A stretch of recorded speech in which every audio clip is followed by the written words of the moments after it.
Is what we perceive reality? Initially, people thought thoughts were whispers of the soul, and perceptions were reality's replicas. They were fleeting like lightning. Yet, physicist Helmholtz disagreed. In 1849, he connected electrodes to a frog's sciatic nerve, like measuring a telegraph wire's speed, to time nerve impulses. He found them slow, about 30 meters per second, just faster than the 100-meter world champion. Though later discoveries showed myelinated nerve fibers conduct at up to 120 meters per second and cortical information travels in tens to hundreds of milliseconds. It all highlights a problem. Nerve conduction takes time, so isn't everything we perceive a delayed past? What is our brain doing during this time difference? In 1868, Donders used Helmholtz's stopwatch to create a timeline for thought. He found the process evolved from pressing a button for a bright light to pressing for red, not for green, and then to pressing left for red, right for green. With each additional judgment step, the subject's reaction time increases by tens of milliseconds. This extra time is the price of thinking. Our inner activities can be broken down into fragments like perception, discrimination, and decision-making. Meanwhile, another group of researchers used the ammeter to map the mind. In 1870, German Dr. Hitzig found in a field hospital that when a weak electric current touched a soldier's exposed cerebral cortex, his eyeballs would involuntarily move. After returning home, he and his friend Fritsch stimulated the dog's brain with electrodes. When the current hit a cortex point, the dog's left leg twitched. At another point, the right leg lifted. This was the first discovery of motor cortex. The brain wasn't just a homogeneous mind sponge. It was a well-organized, functional map where every muscle in the body found its own territory. Over the course of a century, thought evolved from a light-speed miracle into a complex biological entity with defined time and spatial coordinates. But this makes the original puzzle even more acute. The brain is driven by slow signals, with each part performing its function. So how does this slowing down mechanism integrate these scattered fragments of time and space into a unified and smooth world? The answer lies in moments when the brain goes awry.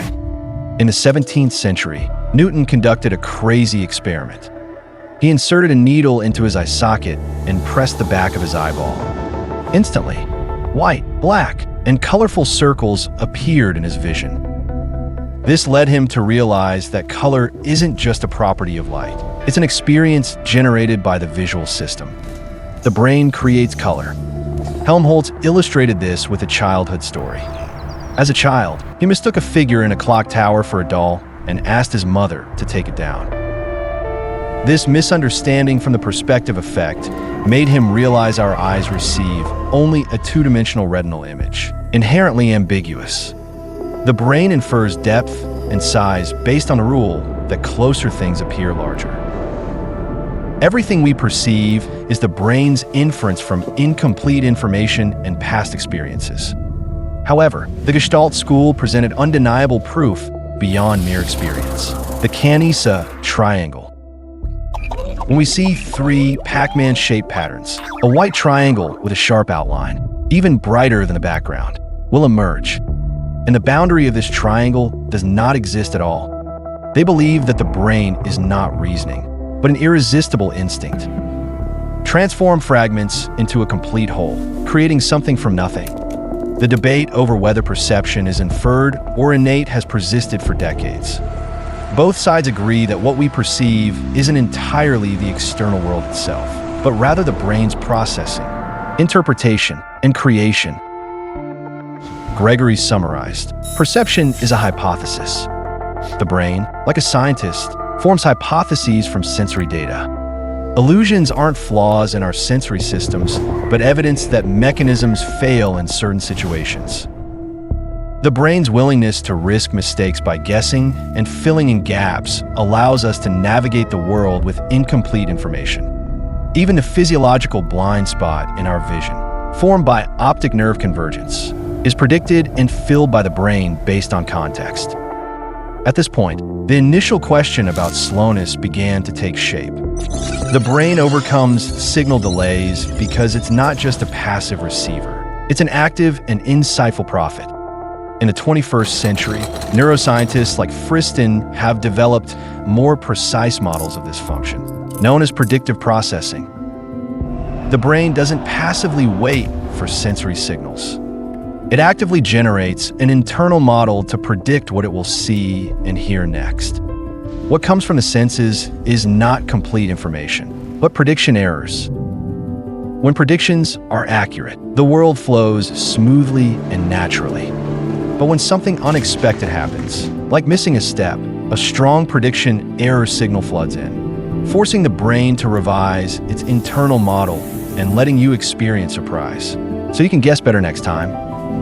Our perception is essentially the brain's best prediction. We keep up with a fast-moving tennis ball, not due to quick reactions, but because our brain accurately predicts its path. We see not the ball in the present, but rather the brain's forecast of its future. Evidence from AI includes Google's 2015 Deep Dream experiment, which cleverly reversed the function of deep neural networks. Instead of merely recognizing images, it creatively drew what it saw. As a result, an AI adept at identifying dogs began to see faint dog-like outlines in landscape photos and continue to strengthen them, eventually drawing all kinds of strange dog heads and eyes. They were not looking, but projecting their most familiar models onto the blurred external signals.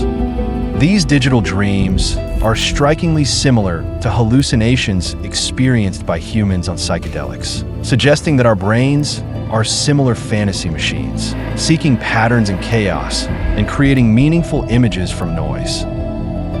We can say that we are constantly hallucinating, but when awake, these hallucinations are tightly constrained by sensory input. Now, we can finally answer the original question. The brain, a slow machine driven by slow messengers, directs this fast world by using prediction to stay perpetually one frame ahead. Its intelligence isn't based on flawless calculations, but on an iterative cycle embracing error, trial and error, and correction. We are born prophets, trapped in our own prophecies, unable to reach the so-called objective truth. Yet, this is not a pessimistic fate. Every moment we experience, whether it's a beautiful sunset or a captivating melody, is not merely a simple replica of reality. Instead, it is a magnificent and meaningful creation, uniquely crafted by our brains.